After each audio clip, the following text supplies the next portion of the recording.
Hello दोस्तों, राधे राधे। आज मैं आपको एक सुदामा जी का भजन सुनाऊंगी।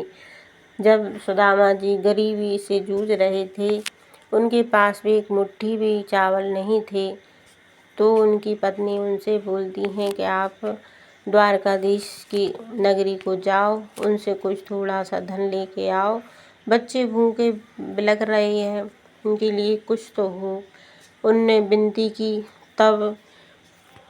तब उनकी पत्नी किसी के घर से 3 मुट्ठी चावल लेकर आई और सुदामा जी को देकर बोली कि नाथ, आप द्वारकाधीश के पास जाइए और अपनी व्यथा सुनाइए, ताकि अपनी ये गरीबी दूर हो, बच्चों का रोना बिलखना दूर हो। पत्नी की ऐसी विनय सुनकर सुदामा जी भी कृष्ण अपने मित्र सुदामा से मिलने के लिए तड़पने लगे और वो द्वारका को चल दिए। तभी का यह भजन है जो आज आपको सुना रही हूँ। तो सुदामा जी धीरे धीरे चलते हुए भगवान के गुणगान गाते हुए द्वारकापुरी में पहुँच गए।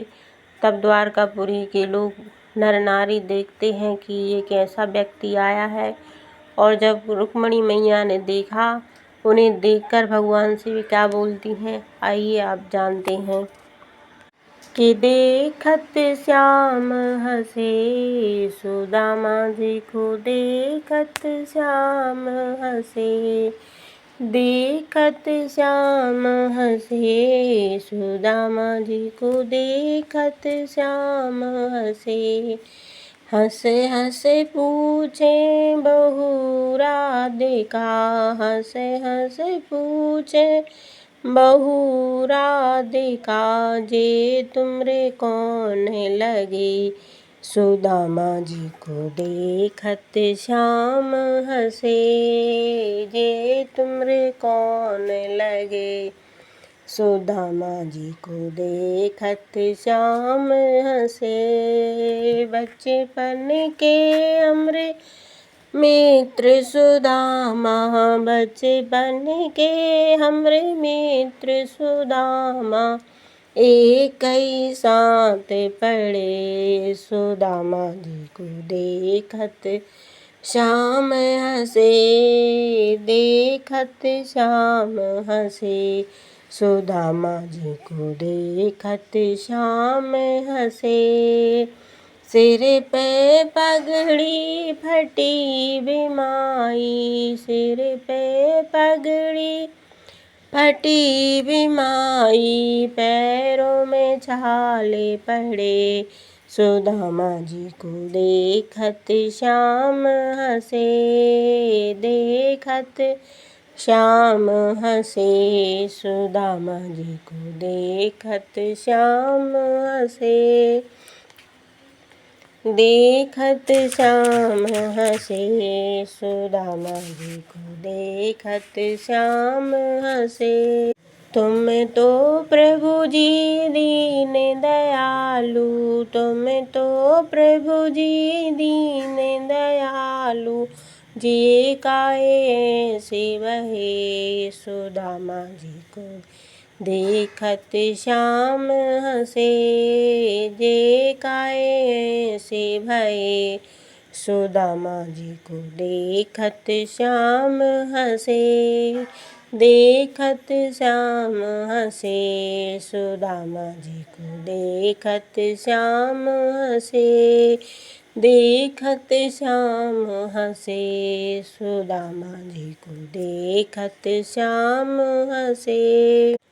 गुरु ने लकड़ी लेने पठाए, गुरु ने लकड़ी लेने पठाए, चोरी से चना चबे। सुदामा जी को देखत श्याम हंसे, चोरी से चना चबे। सुदामा जी को देखत श्याम हंसे, देखत श्याम हंसे।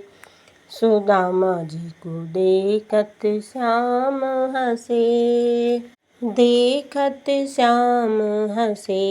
सुदामा जी को देखत श्याम हंसे, देखत श्याम हंसे, सुदामा जी को देखत श्याम हंसे।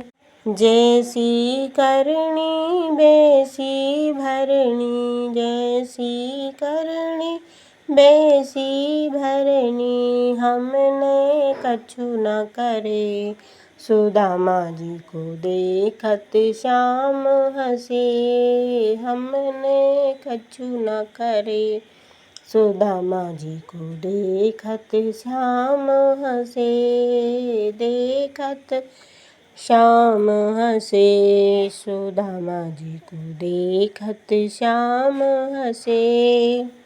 भजन बनाने वाले ने भजन तो बना दिया, लेकिन सुदामा जी की एक कथा और आती है कि जब सुदामा जी इतने विद्वान थे, ज्ञानी थे, तो वो चोरी से चना कैसे चपते। ये तो एक कथा और अलग से आती है कि जब वो पढ़ने गए गुरु के पास में, तो वहाँ एक घटना होती है कि एक बुढ़िया खेत में चने बीनने को जाती है। वह चना बीन कर लाती है और एक पोटली बना के वो रखती है, क्योंकि उसका भोजन था। तो एक दिन क्या होता है, उसके घर चोर आते हैं और वह पोटली देखते हैं कि इसमें कुछ सोना चांदी होगा, हीरा मोती होंगे, पैसे होंगे। तो वो चोर लेके भाग जाते हैं और भागते भागते वो उसी आश्रम में वह पोटली गिर जाती है जहाँ पे कृष्ण और सुदामा जी पढ़ते थे। तब गुरु जी की जो पत्नी थी, उनके हाथ में वह पोटली लग गई। उन्होंने देखा कि ये चना है। उसी समय भगवान सुदामा लकड़ी लेने को जा रहे थे, तो उन्होंने वह सुदामा के हाथ में दे दी कि ये आप दोनों खा लेना।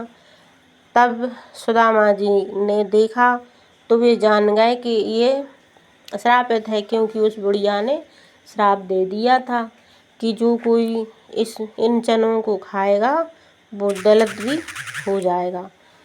तो सुदामा जी को ये बात याद आई, अरे अगर ये कृष्ण ने खा लिया तो ये दलित भी हो जाएगा, तो दुनिया का भार ये कैसे सह पाएगा। इसीलिए मैं ही पूरे चना खा जाऊंगा और अपने कृष्ण को बचा लूँगा। इस कारण से उन्होंने ये चना को खाए थे पूरे। लेकिन भजन तो भजन है, भजन बनाने वाले ने भजन बना दिया, अच्छा है। राधे राधे। तो दोस्तों, उन्होंने अपने मित्र को बचाने के लिए वे पूरे चना खाए थे, ना कि अपने पेट भरने के लिए।